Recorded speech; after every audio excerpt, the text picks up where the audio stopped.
memandu lori tu ada dakwa dia mengelak kenderaan lain. So adakah pihak polis dah pemandu?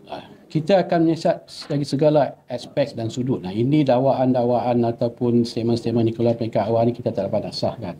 Biar polis menyatakan secara lengkap. Kalau dia kata ada mengelakkan kenderaan mana, bukan mungkin kita akan dapatkan statement kenderaan apa sebagainya. Dakwaan, kenyataan ataupun yang diviralkan tu kita akan sahkan. Saya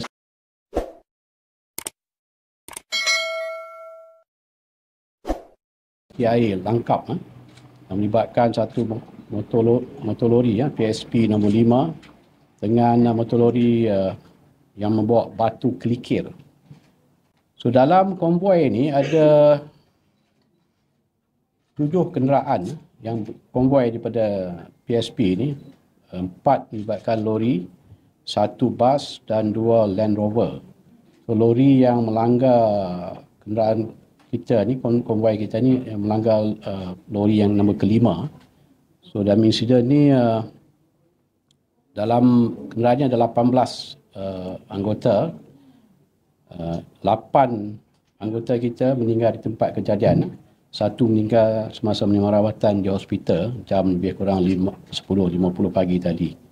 So sementara 9 lagi, 6 di zon merah dan 3 berada di zon kuning. Seorang telah pun dibawa ke hospital Ipoh untuk melalui operation pembedahan. Daripada yang meninggal ni, 9 ni, 7 menyebabkan anggota berbangsa Melayu, 1 berbangsa India dan 1 orang asli. Jumlah keseluruhan yang meninggal ni, 9 ni, 2 pemangkat sarjan, 5 korporal, 1 lance korporal dan 1 pemangkat constable. Daripada jumlah 18 yang terlibat ni, melibatkan 4 sarjan, 11 korporal, 2 lance korporal dan 1 constable. Postmortem kita difahamkan bahawa habis 3 setakat ni. Satu proses postmortem ni kita difahamkan 2 ke 3 jam. So kita jangkakan insya-Allah dalam pukul 10 atau 11 malam ni akan habis proses postmortem ni. Yang mana kita difahamkan pihak hospital pun menyediakan 3 doktor untuk buat postmortem serentak. Jadi baru habis 3. Dan selepas habis nanti kita akan jenazah akan dimandikan di hospital. Dan kemudian kita akan buat solat jenazah di surau IPD sini. Sebelum kita akan bergerak ke PSP Unit 5 Sungai Senam dan di sana pun kita akan buat sembahyang jenazah untuk kali kedua. Dan selepas pada itu kita akan memberi penghormatan terakhir dan kita akan gerakkan ke semua jenazah-jenazah ini ke lokasi-lokasi pengkebumian. Itu 8 melibatkan lokasi di Perak, di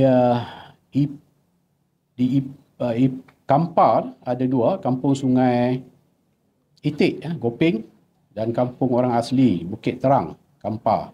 Di Ipoh ada 3, di Buntung, ini tempat pembakaran, ini melibatkan anggota India.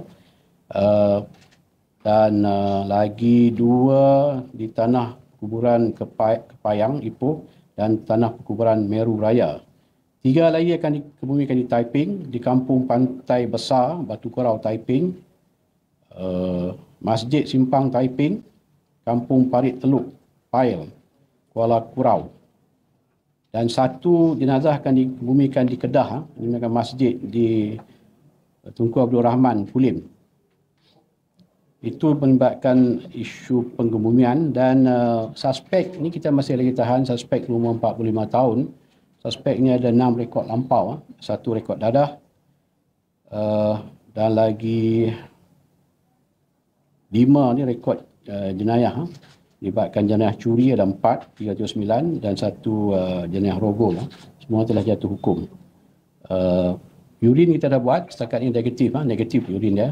Ada juga maklumat yang saya dipahamkan ada diviralkan bahawa driver ni ada ketum yang lori. Kita dah periksa semua tak ada ketum pun. Urin kita dah buat memang negatif. Itu berkenaan dengan proses pengurusan jenazah postmortem sebagainya. Dan dalam konteks kebajikan, sebenarnya yang kita sudah maklum, PDM yang menjaga kebajikan pegawai dan anggota yang sedang dalam menjalankan tugas ataupun di luar tugas.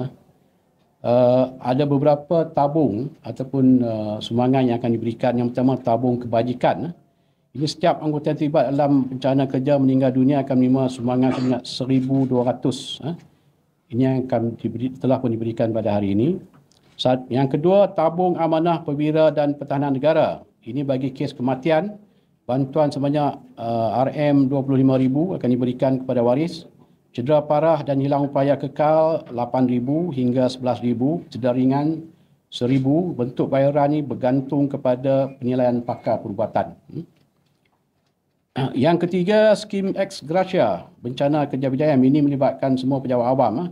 Kos meninggal dunia akan menerima pempasan secara pukal sebanyak 20,000 dan juga bayaran bulanan kepada waris yang layak, termasuk kes hilang upaya kekal, hilang upaya melebihi 21%, hilang upaya kurang 20%.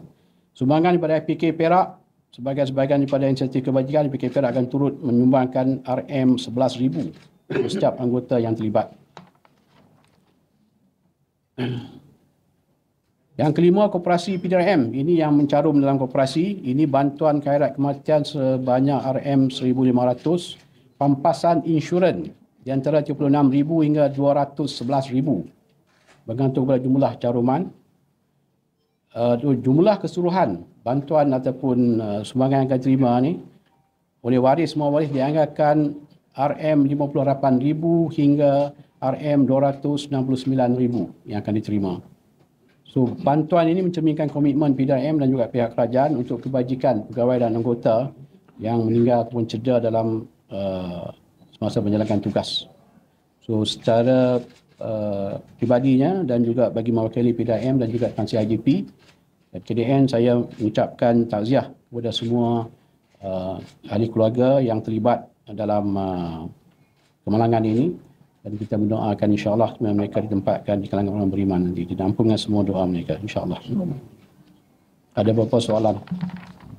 Kewangan ini paling awal akan ini proses ni akan makan masa. Yang mana melibatkan bantuan macam daripada IPK, kita akan bagi sebentar lagi kepada keluarga. Yang lain-lain sebab akan melibatkan proses. Kita tahu tak yang dia ada previous records, right? Itu di Rogol, boleh kita tahu tak tahun bila drug case, Rogol bila? Nanti kita akan bagi detail kemudian. Tapi itu semua dah jatuh hukum semua dah. Dah dihukum, macam yang Dadah pun saya dah 8 tahun penjara pun. 9A. Yang Rogol pun dah jatuh hukum. Yang dia ada kesalahan lalu lintas kan? Dia katanya banyak saman. Setakat ni ada tak? Sekarang tak ada. semua saman semua dia bayar. Ada Saman ada tapi dah dibayar semua. Lalu lintas tu adakah kebanyakan yang pandai laju ke? Nanti saya semak in detail. Datuk, anggota yang dihantar ke HRPB tu ada nama tak? Nanti saya bagi detail kemudian. Dia ada 18 orang tu, saya tak ingat semua tu.